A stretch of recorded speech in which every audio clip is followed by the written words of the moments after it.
I never considered myself the adventurous type. I spent more time behind a desk than in the woods. But after my younger brother Mark disappeared on a solo hiking trip in 2018, I became the kind of person who knows the wilderness better than I ever wanted to, and nothing I learned could have prepared me for what I found. It started on a crisp September morning. Mark had called me the night before he left for his solo hike. He sounded excited, joking about how he'd finally get away from city life. He sent me a photo of the trailhead at Bear Creek Canyon, a winding gravel path that disappeared into a dense cluster of pines and aspens. The next day, I got a call from the local ranger station. A hiker had reported finding a backpack near the trailhead. Inside were Mark's wallet, ID, and a notebook. The pages were filled with hiking notes, a few sketches, and, most unsettling, a series of dates and times that didn't make sense. The last entry, scribbled in a shaky hand, read, "Something follows the trail. I hear it in the trees. But when I look, nothing is there." At first, I assumed Mark had been spooked by wildlife. Bears, mountain lions, even wind can make sounds that trick your ears in the forest. But when I spoke to the ranger, I learned something else. No footprints had been found beyond the trailhead. No evidence of Mark's passage into the forest. It didn't make sense. I decided to track him myself. I rented a small cabin near the trailhead, thinking proximity would help. I brought a GPS, a drone, and a notebook, determined to recreate his path as precisely as possible. The forest was dense, tall pines, tangled underbrush, and a persistent fog that clung to the ground. Every step I took seemed heavier, slower, as though the forest itself resisted my movement. The first day, I found signs of human activity. A broken branch here, a flattened patch of grass there. But nothing definitively marks. Then I heard it. A rustling, not in the wind, not high in the trees, but on the ground, just out of sight. I called his name, my voice trembling despite my attempt at calm, but the forest swallowed it. Nothing answered. I set up motion sensors along the trail for the night, hoping to catch wildlife or any human presence. When I checked them the next morning, the SD cards had been wiped, completely. Not a single frame, no animal, no person, nothing. I felt my first real fear. On the second day, I hiked deeper into Bear Creek Canyon. I wasn't following a visible trail. I was using Mark's GPS coordinates from the notebook. That's when I saw it. Strange markings on the bark of several trees. Vertical scratches almost perfectly straight, extending up 3 or 4 feet. Too high for a human to carve easily. There was also a pattern. The scratches repeated at intervals of roughly 20 feet. Each set seemed deliberate, almost like they were guiding someone or warning someone. I took photos and made rubbings of the markings. Later, a ranger I consulted suggested it might be animal claw marks, but nothing indigenous to the Rockies would make such uniform, evenly spaced scratches. Something didn't want me following.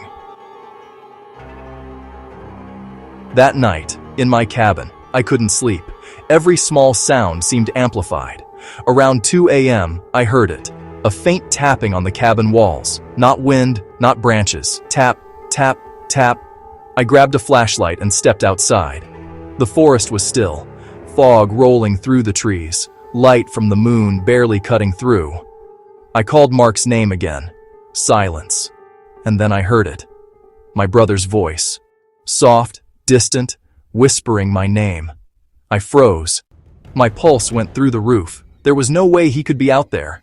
The rangers said there was still no sign of him. Yet the voice sounded right. I grabbed the GPS and tried to triangulate the sound. It wasn't coming from any single location. It seemed to move, drifting through the trees, keeping pace with me no matter where I went. I spent the rest of the night in the cabin, the whispering echoing in my mind long after it had stopped. I realized I couldn't continue alone. I contacted 2 experienced wilderness searchers. Karen and Tyler, both former rangers, agreed to help, though they were visibly uneasy about venturing into Bear Creek Canyon alone. We started early the next day. The forest felt alive. The air was thick, almost too humid for the season, and the fog was denser than I remembered from my solo survey. Every step felt heavier. The strange markings continued. They grew more elaborate. Not just scratches, but shallow carvings of shapes I didn't recognize. Spirals, intersecting lines, almost like a primitive map. We followed them to a small clearing. In the center, the ground was disturbed. Odd patterns of flattened grass and soil forming concentric circles. Nothing like a campsite. No fire remnants, no trash. Just patterns.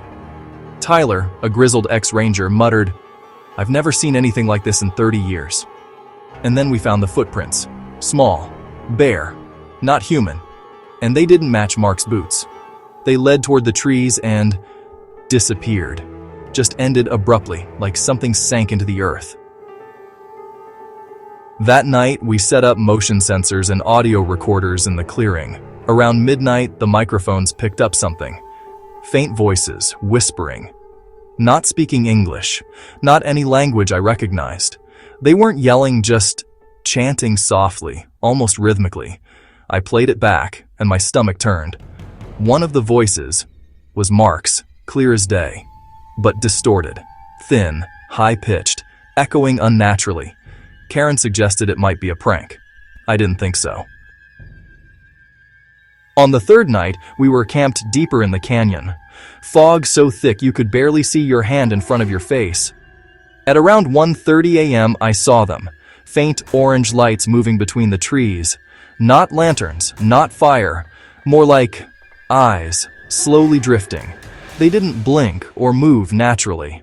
Tyler tried to rationalize it as reflections, but even he got quiet when we saw the lights gather in a rough line, as if forming a path. And the path led to the part of the canyon no map marked. I remembered Mark's notebook. He had written, "Something follows the trail."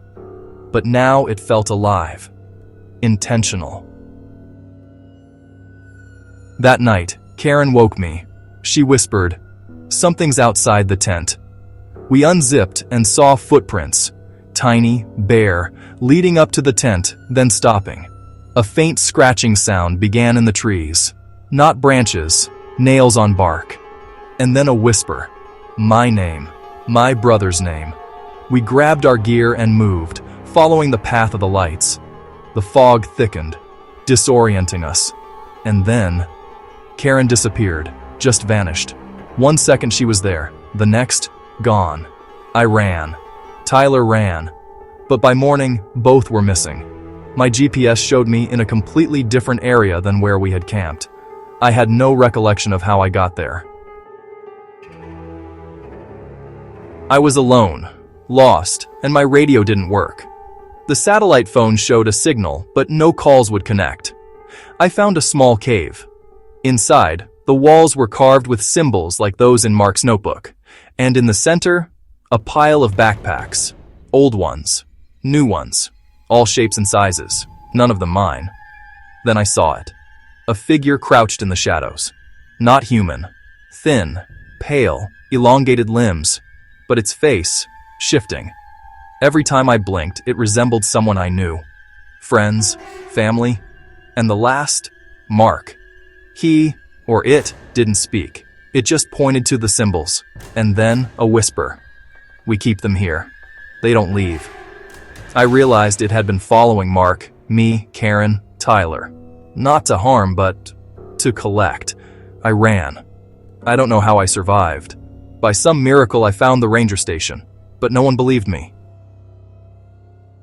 I've never gone back, but the forest calls. Sometimes in the city, I hear whispering in the wind. Names I know, people I've lost,